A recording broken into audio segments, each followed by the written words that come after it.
सूर्य ग्रहण ये क्यों खास है ये भी आपको बता दें। देखिए, साल 2025 का अंतिम सूर्य ग्रहण है ये, और 21 सितंबर 2025 की रात सूर्य ग्रहण लगेगा। रात 10:59 से सुबह 3:23 तक ये सूर्य ग्रहण लगेगा, और सूर्य ग्रहण का कुल समय 4 घंटे 24 मिनट रहेगा। सूर्य ग्रहण भारत में नहीं दिखाई देगा, ये हम आपको इंपॉर्टेंट बात बता रहे हैं। ये भारत में तो नहीं दिखाई देगा, भारत में सूर्य ग्रहण का सूतक भी नहीं लगेगा, ये आंशिक सूर्य ग्रहण होगा। ये सूर्य ग्रहण कन्या राशि में लग रहा है, जैसा कि हमारे मेहमान भी लगातार आपको बता रहे हैं, और न्यूजीलैंड, फिजी, ऑस्ट्रेलिया में ये दिखाई देगा।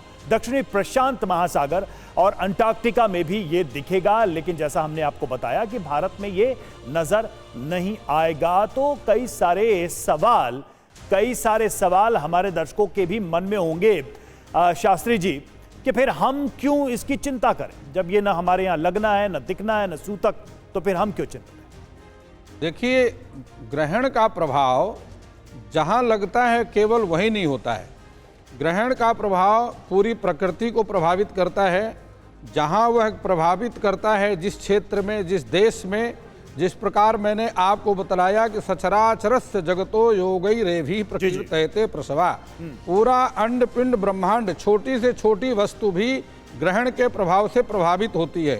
येषु सर्वेषु भूतेषु गूढ़ात्मा न प्रकाशते दृश्यते त्वग्रया बुद्ध्या सूक्ष्मया सूक्ष्मदर्शभी।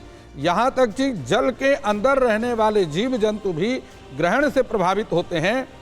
तो मतलब तो ना लगने के कारण उसके नियम हमारे पर लागू नहीं होंगे, धरती के लेकिन हाँ, राशियों से प्रभाव के कारण पूरे 12 राशियों के मध्य में पृथ्वी स्थित है, ठीक है, इसलिए पूरी पृथ्वी के जीव जंतुओं को प्रभावित करे। सवाल यह है कि वाकई में हमको कुछ चीजें करने की जरूरत है इस दौरान, या फिर निश्चिंत रहें भारत के लोग, भारत भूभाग पे रहने वाले लोग? बहुत उत्तम प्रश्न है, क्योंकि देखिए, ग्रहण जो होता है ना, शास्त्र अनुसार जो बात होती है कि हमारे शास्त्र कहते हैं कि जब तक का ग्रहण हमें नग्न आंखों से ना दिखाई दे, उसका सूतक नहीं लगता, उसको मान्य नहीं होता उस जगह पे, उस स्थान पर।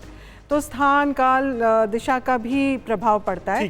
भारत में क्योंकि ये दृश्य नहीं है, तो भारत में सूतक नहीं लगेगा, और आप अपना पितृ कार्य जो है अमावस्या के दिन आप कुतुब मुहूर्त में आराम से कर सकते हैं, दान आदि आप करें, नवरात्रि आराम से बनाएं। लेकिन ये जो हमने जितने भी अभी फल आपको बताए राशि अनुसार वगैरह, आप अगर जितने भारतीय हैं न्यूजीलैंड में, ऑस्ट्रेलिया में हैं, इन सारे एरियाज में हैं, उनके लिए विशेष रहेगा। समय की कमी है, 30 सेकंड है ही समय है। अरविंद जी, जल्दी से आप क्या कहना चाहेंगे इस पर?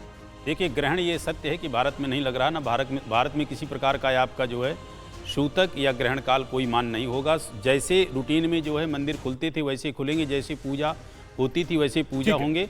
उस दिन सर्वपितृ विसर्जन आप बड़े जो है तो हर्ष उल्लास के साथ करें। लेकिन ये जो सारी ग्रहण की बातें बताई हैं, जो विदेश में रह रहे भारतीय हैं या जो भारतीय नहीं है विदेशी हैं, यानी वो जरूर इन नियमों का पालन करें। जहां पर सूर्य ग्रहण है उसका तो वो ध्यान रखें। मनीषा जी, आप कुछ कहना चाहेंगे? आखिरी 30 सेकंड हमारे पास बचा। जी बिल्कुल, ग्रहण भले ही भारत में नहीं नजर आ रहा है, लेकिन सूर्य को तो लग रहा है, और सूर्य आपके लिए, मेरे लिए, हम सबकी कुंडली में विराजमान है। इनफैक्ट सन को जो है वो सोर्स ऑफ लाइफ कहा जाता है। इससे डरने की बजाय इसे एक खगोलीय घटना ही है, लेकिन इसे अपॉर्चुनिटी की तरह लें, जहां हम फोकस कर सकते हैं, मेडिटेट कर सकते हैं। तो जितना करेंगे उतना लाभ मिलेगा। Ordinary day with extra ordinary powers.